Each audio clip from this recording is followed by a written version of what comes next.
Name your biggest fear. Heights, maybe. Spiders. Public speaking. Now ask yourself why public speaking, an activity with zero physical danger, makes your heart race like you're being hunted. It's not irrational, it's 300,000 years old. And once you see where it actually comes from, you'll never think about social anxiety the same way again. We picture our ancestors afraid of lions, of snakes, of the dark forest beyond the firelight.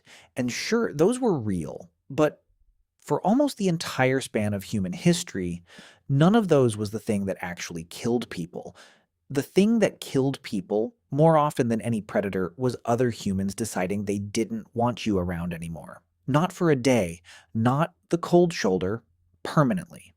Anthropologists studying hunter-gatherer societies across the world, the hoansi of the Kalahari, the Aché of Paraguay, dozens of others, found the same pattern again and again. Survival wasn't an individual project. Nobody hunted alone, foraged alone, raised children alone, defended themselves alone. A human being outside the group wasn't just lonely. They were, in the most literal sense, unequipped to survive. No spear thrower is faster than a group. No fire burns as reliably as one someone else is watching while you sleep. So when a group decided someone was a problem, too aggressive, too selfish, hoarding meat, breaking trust, they didn't need weapons. They didn't need violence at all.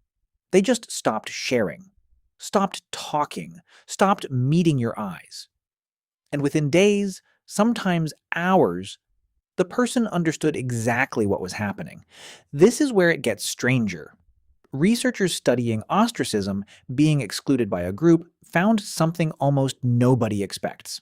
The brain doesn't process social rejection as a separate category from physical pain. It uses the same circuitry. The same region that lights up when you burn your hand lights up when you're left out. Evolution didn't build a new system for social pain. It reused the oldest, most urgent alarm the body has because for most of our history, being excluded genuinely was a threat to your body. Not metaphorically. Actually. That's why a bad breakup can feel like a physical wound. Why being left out of a group chat can ruin your whole day for no logical reason.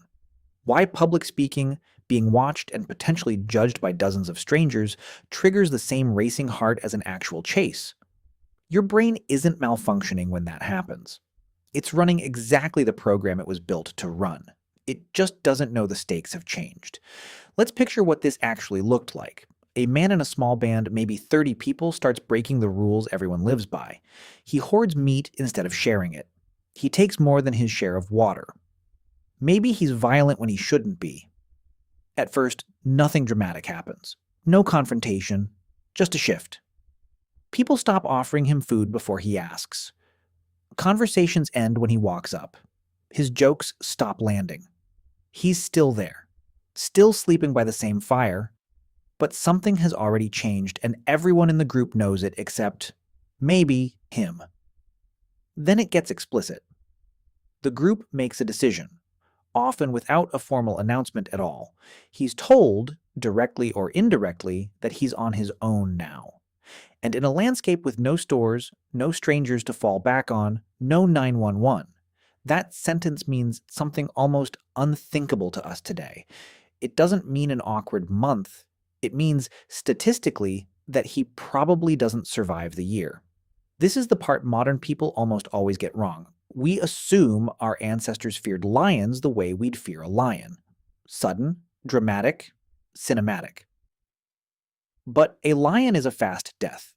A group turning against you is a slow one. And slow deaths, evolution has learned, deserve louder alarms. That's why the dread of social rejection doesn't feel like fear of an object.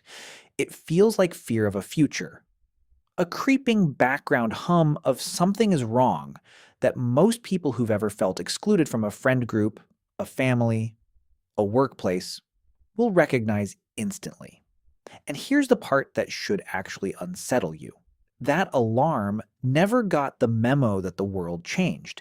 You are not going to die if you're left off a group chat. You are not going to starve if a coworker doesn't say good morning to you, but the part of your brain running this program doesn't know that. It's running code that was written for a world with 30 people, a shared fire, and no safety net. In that world, the alarm was correct. In this one, it fires anyway because it has no way of knowing the danger is gone. This is why rejection cuts so much deeper than logic says it should. Why we replay a single dismissive comment for hours. Why loneliness, according to public health researchers, now carries mortality risk comparable to smoking or obesity. Not because being alone is dangerous the way it used to be, but because the part of you that tracks social belonging still believes it is. You're carrying a 300,000-year-old smoke detector, and it's still going off even though the house isn't on fire anymore. Maybe that's worth sitting with the next time your chest tightens before you walk into a room full of strangers, or the next time being left out of something small ruins your whole afternoon. You're not weak.